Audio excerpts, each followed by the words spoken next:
This meeting is being recorded. Welcome to another episode of the Less is More Sports Podcast. As much as I would like to talk about how Alabama can't beat Texas without injuring our quarterbacks, we have a job to do here on the podcast and talk about the narratives around the sports landscape and be as unbiased as possible, even though I kind of push those boundaries every episode. So today, Matt and I are going to come from the narrative surrounding the first week in the NFL season, and we are going to kick it right off with the first game of the year against the Bills and the Rams, in which the Bills thumped the defending champs 31-10. So, Matt, my first question for you, which your hair looks very nice, by the way.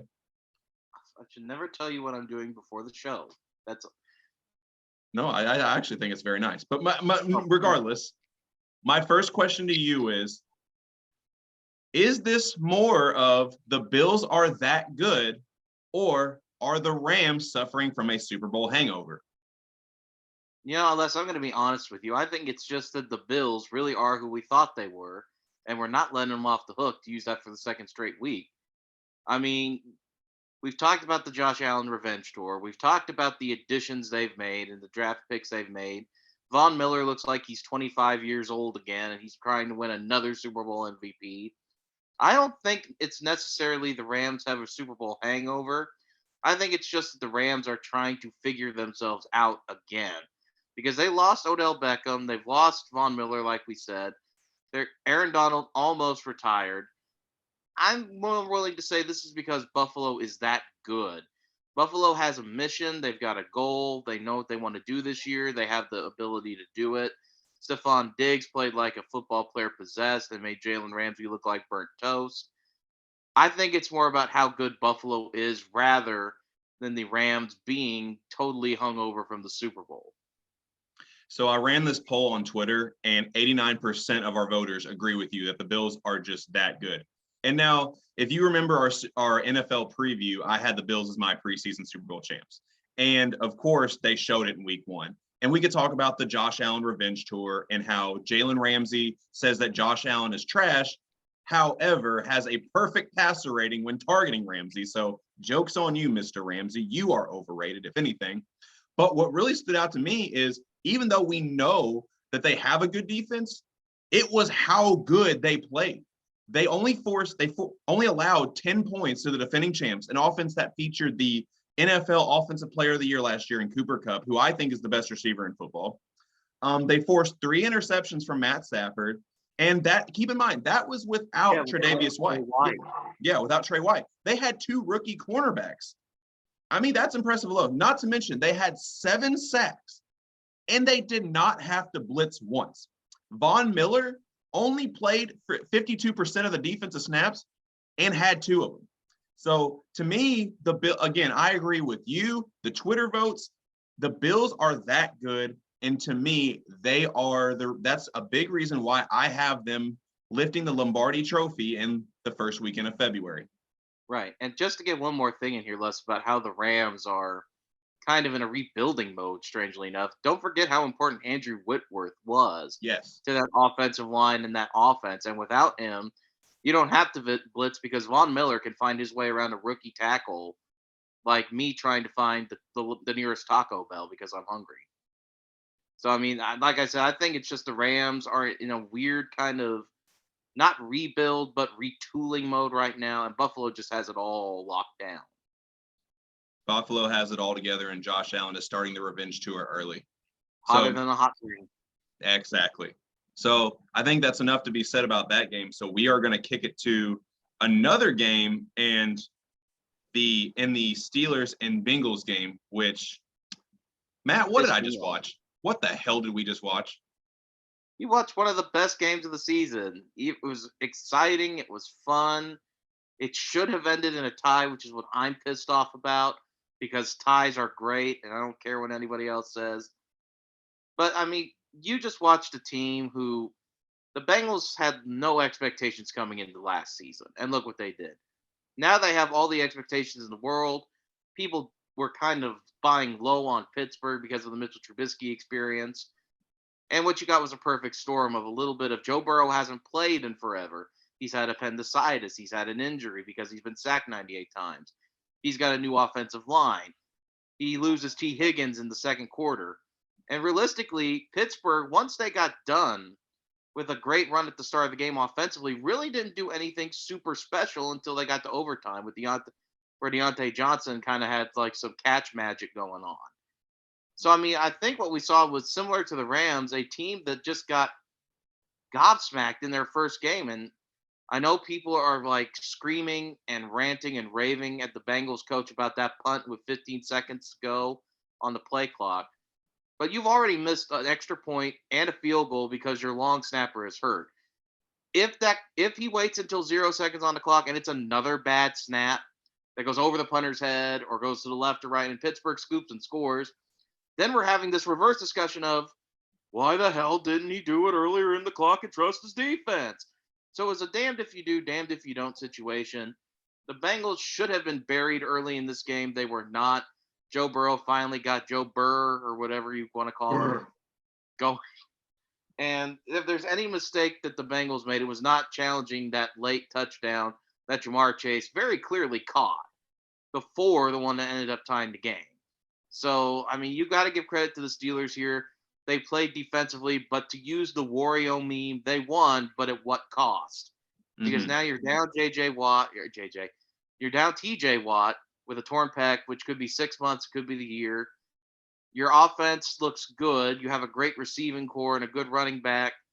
But I don't know without TJ Watt how well that defense is going to play. And Cam Hayward got banged up too. So, I mean, yes, the Steelers won. All the credit to Mike Tomlin in the world for coming out with a game plan to stifle the Bengals' potent offense, even though it came back at the end. But I don't know if there's going to be a lot of sustained success there with all the injuries Pittsburgh took. But one last little interesting caveat before we move on. First time since 1999 that both teams that participated in the previous year's Super Bowl have lost week one. And it just shows you we're in a new era because in 1999, it was the year the Atlanta Falcons upset the Vikings and John Elway retired. And neither the Rams nor the Bengals had anything that big happen to them. So it's a new league. It's a competitive league. Any given Sunday, as they say, any given Sunday, anything can happen. Which is a great movie, by the way. It is. And obviously this game is crazy because it had 5 overtime possessions and 4 game-winning kick attempts, which I have to say that this weekend was an absolute fail for, across the football landscape, not even just NFL, but across the football landscape for special team members. But to me, I took away a couple things from this game. One, even without TJ Watt, which luckily TJ Watt's pec is not torn, it's just strained. So he's out 6 weeks at the most, which is good news for Pittsburgh Steelers fans. Cam Hayward still seems to be a minor injury. The Steelers defense, as we all know, is still really good, and they are still elite, and they're going to win a lot of games this year just off that defense alone. Even with injuries to TJ Watt and Cam Hayward, they still have one of the most underrated players on the defensive side of the ball in Minkah Fitzpatrick. I don't know why we don't give this guy the credit he deserves. He's one of the best safeties in the league, and he was all over the field. So that was my big takeaway from the Steelers. They're going to grind out, defensively win a lot of games this year, even with some of the injuries. I think they'll get healthy and be fine. Number 2, and this is my favorite one because of what I've been seeing on the Twitterverse, is you all know that I like to call Mr. Joe Burrow, Mr. Joe Shiesty, Joe Burr here on the podcast. But I was seeing memes that was saying that Joe Burrow needs to change his nickname from Joe Shiesty to Joe Shitty because of how bad he played in the first half. But here is the problem with that. That's pretty good. It was good. It was good. But even though it was funny and it made me laugh, it's wrong. I'm going to tell you why. Because yes, Joe Burrow was sacked 7 times. He had 5 turnovers. But here, Matt, do you remember what the number one thing that separates a great player from a good player is? It's not how you start, it's how you finish. 1000%. Because good players can play well when everything's going right. Great players can make something out of nothing. And Joe Burrow played as bad as you possibly could in the first half, but he still in the second half put the Bengals in with an opportunity to win. And if his teammates make other plays, they win that game. So to me, that is the sign of someone elite. Joe Burrow's not going to turn the ball over 5 times every game. So the Bengals, if I'm a Bengals fan, given everything that happened, I'm overly satisfied with the loss. I mean, because if you're going to play that bad, it could have been a lot worse, and they still had Yeah. an opportunity to win. So if I'm a Bengals fan, kind of like Texas for me against Alabama, even though you obviously want to win every game, you're satisfied with the loss overall. I mean, yeah, that's pretty much how you should feel about this. I think because I mean, if it wasn't for a freak injury to a position that the average casual fan doesn't think a lot about, which is the long snapper, the Bengals win that game 21-20 in regulation, or Mhm. they win it 23-20 in overtime. But because they have a weird injury no one thinks about, and because their offense played well enough in the second half to get back in this thing, and it doesn't it's a loss, but it doesn't feel as bad as it could. It's not a blowout loss. It's a heartbreaking loss, which is almost better to have, really, because it Mhm. lets you know you're still there even on a bad day. And I never thought I would imagine that like the Bengals game against the Cowboys is going to be like the rebound game, but now unfortunately due to injuries in other games, it looks like that's going to be a potential coming out party for Cincinnati in week 2 because you're not playing Dak Prescott, you're playing Cooper Rush. So I think the Bengals are going to be just fine. I didn't pick them to win the division. I know that was like me trying to be different. I feel kind of confident in that still, just because they have a tough schedule. But this loss is it's not meaningless, but it's one of those things where it's a bump in the road. It's a game where you look back and say we should have won. That's it. I mean, the Bengals are fine. So it's moving on to the next segment, and this is the conference in football that preseason everyone is telling us is the new best conference in football, and just how absolutely loaded it is at the quarterback position, just off the top of the head. But in the first week of the season, Matt, do you think the AFC West was as good as advertised? Well, yeah. I mean, even the two teams that lost, they were exciting. I mean, I don't even need to tell you about what Kansas City did to Arizona. I mean, they just oof. I mean, that wasn't even a football game. Patrick Mahomes looked like he was playing Madden in his house with the way he was slinging the ball around to Travis Kelsey. I mean, Justin Herbert, we both were high on the Chargers. We were right to be high on the Chargers. Khalil Mack, now that he's out of the gloom and doom of Chicago, looks like a man revitalized, forcing fumbles left and right. And even in a loss, the Raiders looked very exciting. They do have, which the reason why I didn't pick them to make the playoffs came through though. They still have some questions on the back end of that defense, especially in the secondary in a league like that. And but I mean, Devontae Adams looked amazing. Darren Waller had his moments. Hunter Renfro, Derek Carr. I mean, that team is it's going to be fun to watch, even in a loss. I think they'll be okay. They're going to be an exciting team. But if you would have told me that the team that looked the worst out of that group would be Denver, I would have I would have been in shock. But Denver, they look like a team who's got a new quarterback and a new coach and are still kind of lost on what to do. I do not get why you bring in Russell Wilson. You trade your entire franchise future for him. And with the game on the line on 4th and 5 in Seattle against a defense who's played fairly well but given up chunks of yards, just run out the clock and decide to kick a I don't even remember what it was, 61-yard field goal, 64-yard field goal, yeah. 64-yard field goal in Seattle, which is not the same as Denver, people. It's not Mile High Stadium. I think Seattle is like Rain Cloud Stadium. Mm-hmm. I don't get why you bring in Russell Wilson and play so conservatively. And the other thing that shocked me about Denver was like how well Russell Wilson just didn't target receivers that often. Jerry Judy had an amazing catch, like a god tier catch where he just yanks the ball from the defender and scores. Rather than that, it was a tight end and running back based offense, and it's just like, huh. So you brought in Russell Wilson to do this. So yeah, that division's as good as advertised because I still think, much like we saw with our beloved Indianapolis, that it's just hard to figure it out week 1 with a new quarterback. But yeah, I think that division's as good as we have been told. You've got 3 quarterbacks who are four Pro Bowl caliber quarterbacks there, weapons cores that are just insane to watch. And as these teams get more and more acquainted with their new acquisitions, it's going to be the best division. And I think they proved it, whether it was playing each other or even taking a loss that nobody saw coming. I think the AFC West is just going to be as good as advertised because who else is better? Who else is better? That's a fair point. And as much as we talk about the quarterbacks in the AFC West, I'm going to shout out the guys that get to the quarterback in the AFC West, in particular with the Chargers, who they, in a very good game against the Raiders, their divisional opponent, they had 6 sacks, 3 of which by Khalil Mack, who is going to make who is already week 1 making a strong case for Defensive Player of the Year. So He's stealing it from the guy I picked on the Chargers, which is not cool. hey, it's cool with me though. I know, but still, it would have been nice to get one right. It would, but I mean, yeah, we still have a long season to go. We still have hope that some of our predictions might be right. Not all of them, but I would think some of them are going to be right. Fingers crossed everywhere. So anyways, I think we've wrapped up everything we could say about the AFC East because I think everything else speaks for itself. So we're going to go to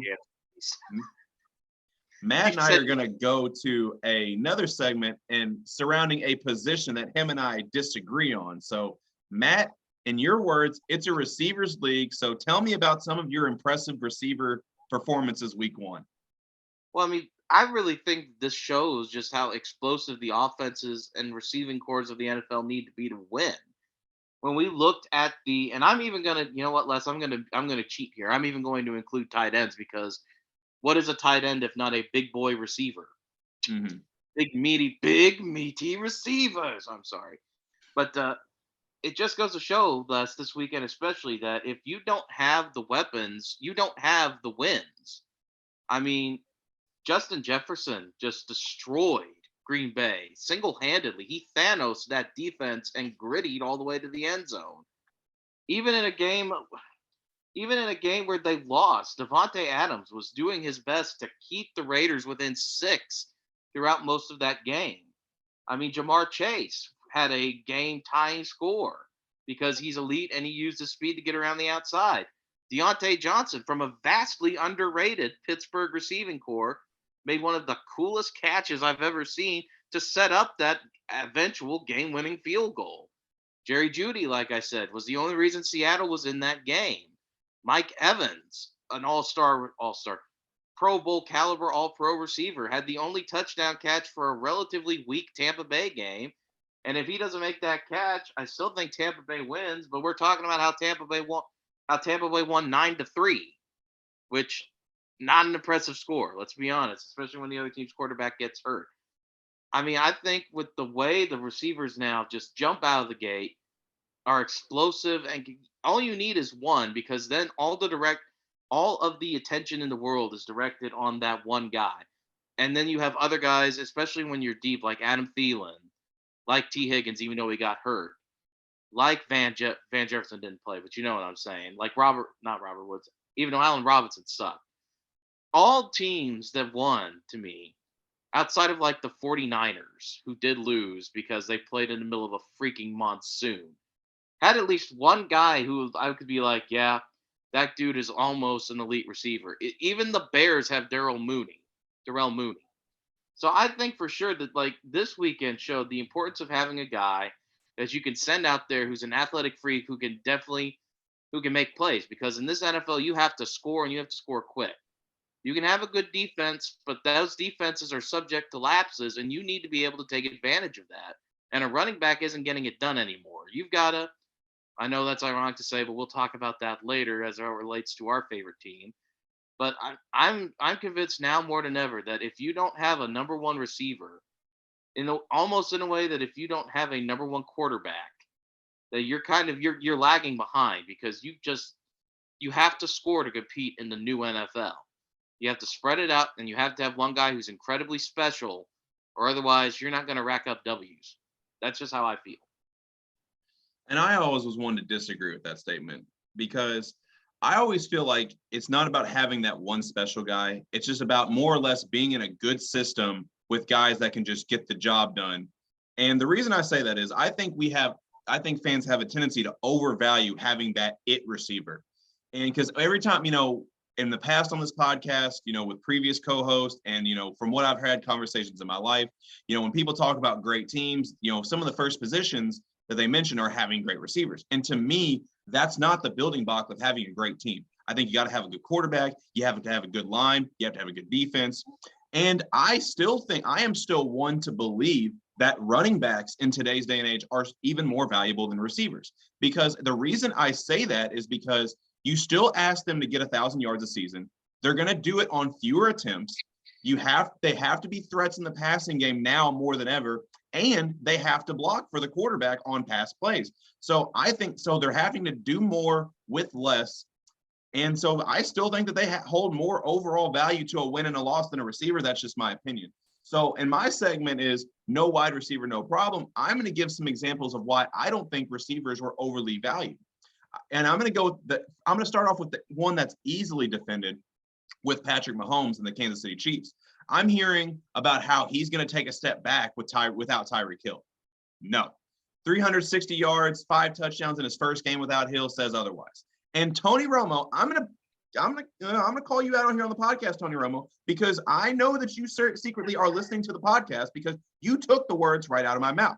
Not having that explosive playmaker or one that Matt kind of described here a second ago is going to force Mahomes to evolve as a quarterback. And at times he would get overly cute because knowing late in games, he can just hit Tyreek for a deep ball. And next thing you know, oh, the game's tied back up, or oh, the Chiefs got a late lead.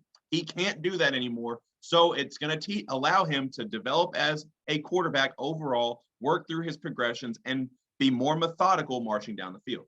Now I'm going to go to the example that's going to be a little harder to defend, and I'm going to talk about the Packers because, as we all have seen, Davante Adams in his first game with the Raiders had a better stat line than the entire Packer receiving corps. However, I do not believe having a lack of a receiver is what hurt Green Bay in that game. I think it had more to do with the pressure that the Minnesota revamped defense and under a new head coach had against Green Bay. And the reason I say that is because in 8 games so far, this was the first that Rodgers lost without Davante Adams. And not to mention, we say this the last several years. The more the Packers keep taking away receivers from Rodgers, he still goes out and wins MVPs left and right. They still win the NFC North, and they're still among the top teams in the NFC. So for me, not having Davante Adams isn't as big of a deal as people might think. I think it'll be another excuse for him to use a very good running back duo in A.J. Dillon and Aaron Jones, who Aaron Jones, shout out to you. You're on one of my fantasy teams, one of my 3 teams for no less. I think guys like Robert Tonyan are going to be used. And not to mention, I think given the quarterback that Aaron Rodgers is, I think that these receivers will develop over time. Like he said, they're just rookies. They're going to have drops earlier in their career. And number 3, this is the one that I absolutely love to debunk because the last several years, I keep hearing about how Lamar has absolutely no receivers. Well, week 1, Devin Duvernay, who hook 'em horns, by the way, and Rashad Bateman made some absolute plays. And now the narrative is that he has receivers. I've always been one to say that he's had them all along. The issue is Lamar can't hit certain throws. So you don't always get the full repertoire from these receivers. They've been there the entire time.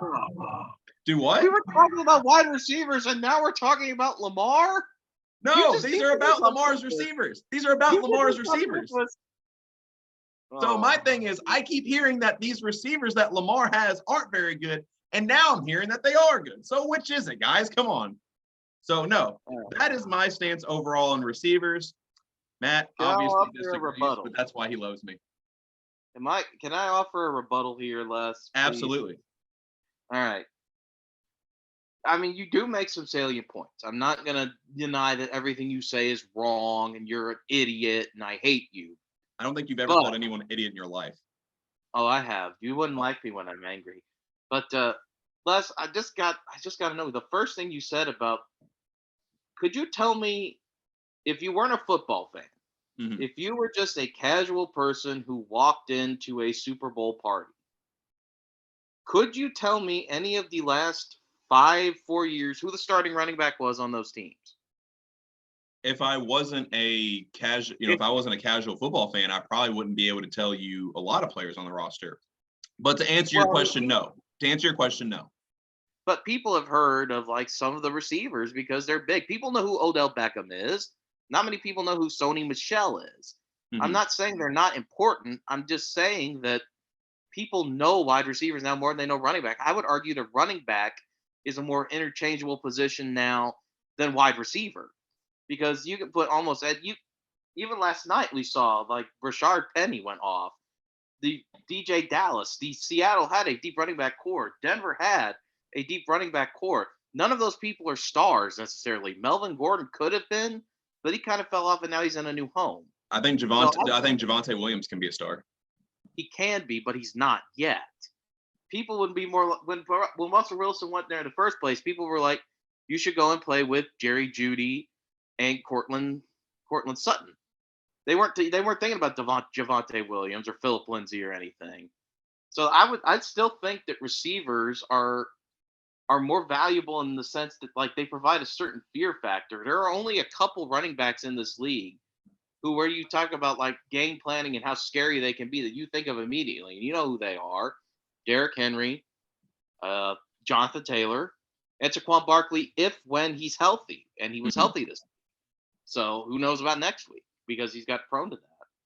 And you talk about Green Bay and like how well constructed they can be and how like their offensive line needs help and how like when you take receivers away from Adams, when you from Rodgers he gets better. But what do teams like that have to show for it?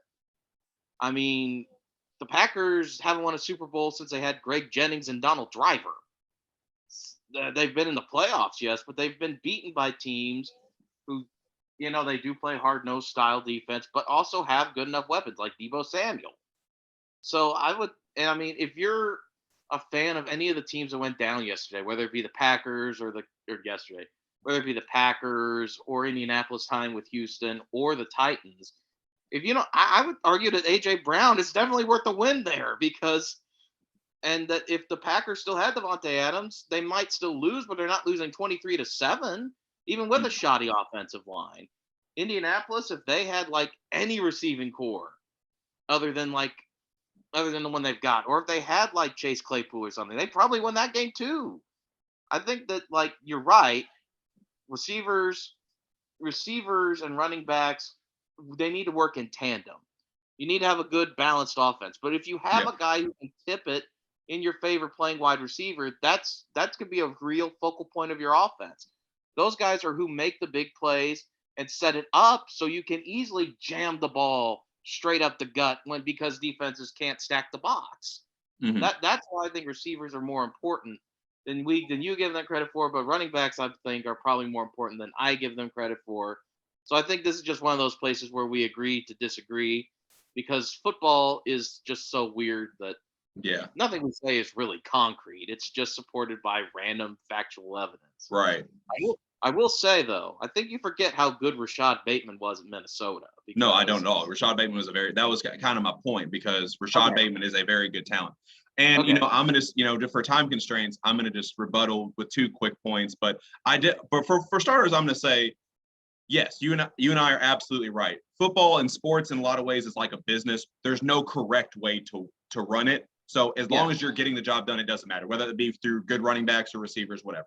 So my yeah, just a couple rebuttals to what you're saying to that is a lot of what you're saying is how fans can name like the Odell Beckhams and all that. That plays a big part in my narrative because the receivers are the stars. I just think because they're stars in a lot of ways, they're because of the position they play, I think they're a little overvalued. But as we approach 10 minutes to go, that's just and my number. So the other point I was going to make is oh Lord, I just lost my train of thought because of don't pay um attention to the time or oh less. yes.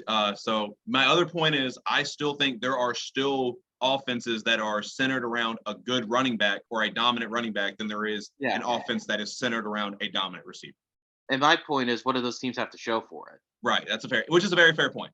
So moving Right. on to Speaking of teams like that, yes, speaking of teams like that, we're going to talk about our Indianapolis Colts. So Matt, no, why the hell can't we win an opening game since 2013? I'm going to say this is all Peyton Manning's fault. Or so when Peyton Manning was sent to Denver, he did some kind of black magic ceremony with Eli and was like, "Well, they're not going to win Week 1 as long as my forehead keeps growing." And his forehead grew like 5 inches that day. No, I mean This is to me a perfect example of just a team with a new quarterback trying to figure it all out. Jonathan Taylor didn't play in the preseason. It would be easy to overreact to this, but if you look at a highlight reel of that game, and I told you those two teams tied, it would be shocking, I think, to anybody because Indianapolis just played very well. Their issue was they just had a bunch of mental errors, fumbled snaps, bad sacks, weird play calling on 4th and goal with Jonathan Taylor direct snapping to Naheem Hines.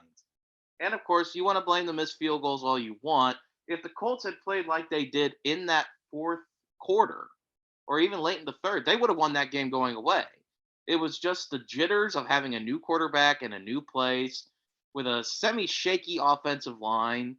Let's be honest about it. Quentin, Braden, and Ryan Kelly are good. The other positions are still trying to figure it out. I think that they'll be okay as the season goes along. Like I said, I don't really love the receiving core. Nick Cross looks really good. I'm excited to see what he does as a rookie in the defense. I mean, I never really thought Indianapolis was a Super Bowl contender. And like if they would have lost this game like 20-3 like I thought they were, you would be getting the gloom and doom, it's all over speech from me. But like in a way, a tie is more hopeful because it shows that this team has something that you didn't really see a lot with last year, which is like the ability to come back, a veteran leadership that doesn't get down on itself and just stays in the ball game. And let's not forget there were a lot of drop passes, and if those get caught, it's a different ball game. Even if that ball game ends in regulation, and it's not pretty for Houston. But I mean, you've got to give credit to Houston. They came out with a good game plan. They capitalized on Indianapolis's bad mistakes, and they signed OJ Howard, who caught 2 touchdown passes, which I did not see coming. So Indianapolis will be fine. If there's anything we've learned, it's that this division is the worst in football. So someone's got to slog out of there eventually. So it just shows to me like how a new quarterback, like much like Seattle and Denver, a new quarterback, it's rough at first. You're still trying to figure each other out. It's like dating. You're getting Mhm. ready to get engaged, but you're still not sure if this one's the right person for you. So that's what it's like to me. The Colts will rebound. I just wish it wasn't going to have to be at Jacksonville, but we'll see. We'll see. So absolutely, you touched on everything that I was going to say, and the fact that if this were a loss, I would be a lot more negative than I was. But the fact that it looked like a team that is still getting used to knowing each other, like you said, having a new quarterback, and I didn't see anything that could not work itself out. So I think all the issues that we saw in week one will be addressed. And I think the Colts will, I disagree. I think the Colts are Super Bowl contenders. They're not who I would think would win or get to the Super Bowl, but I still think a very good team nonetheless. Not to mention Shaquille Leonard is back next week, or so I'm hearing. And God. the other bright spot is that nobody in the AFC South won. So again, like you said, it's the worst division in football. So somebody's got to come out. Might as well be us. But Can't lose ground if you tie every game. exactly. So, anyways, for our last segment, as we approach 5 minutes to go, we're going to talk about the two new quarterbacks playing for a new team that played against their old teams in week one because, ratings, right? Well, anyways, let's talk about what we saw from Baker Mayfield and Russell Wilson. So, neither one was able to get a win against their former team. So, Matt, what's up with that? I mean, Baker Mayfield was a lot like Matt Ryan. He had a terrible group of quarters to start the ball game, led a furious comeback, and then the one competent kicker of the day award goes to rookie Cade York, who just hits a bomb that would have been good from like 78 yards, I think. Who I criticized for being drafted, which I will admit. Oh yeah, we did kind of laugh about that. It's like Browns, what are you doing? But I guess they didn't know what they were doing. And I mean, the weird thing about that game was Baker. It was like Jacoby Brissett and Baker Mayfield switched places halfway through the game. Jacoby Brissett played terribly in the second half. Baker Mayfield played terribly in the first half, and they just kind of balance each other out. But I mean, the thing with Baker Mayfield is you focus on that one more because Baker Mayfield has a reputation of being abrasive. Like I said for the Denver Seattle game, number one, all hail Geno Smith. We love Geno Smith now. Number two, I mean, I don't understand why you bring Russ Wilson in and then to quote the fan base, don't let him cook on 4th down. You didn't let him cook. You just shut down the kitchen. You told him to go get takeout. That's what you did, and then you just bring out the field goal kicker and lose. And I mean, I don't get why you do that. I don't get that play call, but Hackett's a young coach. He's going to figure it out. So my big takeaway is that it's all for ratings. Having a new quarterback is hard. Yes, very well said. And I also want to add that I thought Russ played very well in his debut with the Broncos. And as I tweeted during the game, which got a little bit of attention, the Denver running backs must be allergic to the goal line because they keep coughing it up. And I think Whoa. that was good. If I What, don't what toot are my own horn. I know, but what were the chances of that happening on two consecutive drives? Just fumbling in the worst way imaginable and watching Pete Carroll run down the sideline like he's 40 again. Like, yeah, yeah, that was the best part of that game for me, was watching his reaction. So, yeah, I think it was just a freak game for Denver, much in the way it was a freak game for Indianapolis and uh, Cincinnati. So It's yeah, just week one. You're shaky. Anything can happen. These guys are professionals. exactly. These are the best players in the world. And of course, Denver, I think it was more, like you said, I think you touched on it perfectly with Baker. It was just getting used to a new team because he definitely got better as the game went on. And as for Russ, if it weren't for poor clock management and running backs fumbling the ball on the goal line, they win that game. So, Oh yeah, it was just a freaky game for Denver to start there. I mean, it's got to be a little bit intimidating too, getting booed by the team you won a Super Bowl for. so It's ungrateful. louder. It was. I don't know about ungrateful. I kind of So understand ungrateful. it. Just because Colts fans are too kind to boo Peyton Manning, because we all love Peyton Manning. Well, they boo Andrew Luck, and they're And ungrateful for that well, too. that's probably why they're in this situation. This is what you get, people. You booed Andrew Luck, and now you're never going to win opening weekend again. And Andrew Luck's sitting somewhere going, "Ha ha! I told y'all so." And Well, quoting he's like working on some kind of rocket science. and quoting Plato to like his daughter, which by the way, good for him. We love Andrew Absolutely. Luck on this podcast, and if he ever wants to come on, I will like faint like it's like a Victorian era woman. Let's speak it into existence. Let's get Andrew Luck on the podcast. Please, Andrew Luck, please. We kind of Please. look. Someone said we kind of look alike, so maybe it could work. I don't know. And I then will I'll grow just my neck beard. we will all grow a neck beard, and I will swoon the minute like his face pops up on the screen. So, but yeah, I mean that's just to get back to the point we were talking about, man. That's just how it is. I mean, winning is hard. Winning with a new quarterback in week one is harder, and that should be, I think, everyone's big takeaway from this, especially with preseason the way it is now, where guys frequently don't play any games at all. The chemistry just needs time to develop, and if your team was good and lost in week one, your season's not over because there's still 17 games to play. Right. So, anyways, as we approach a minute left, that's all the time we have for today.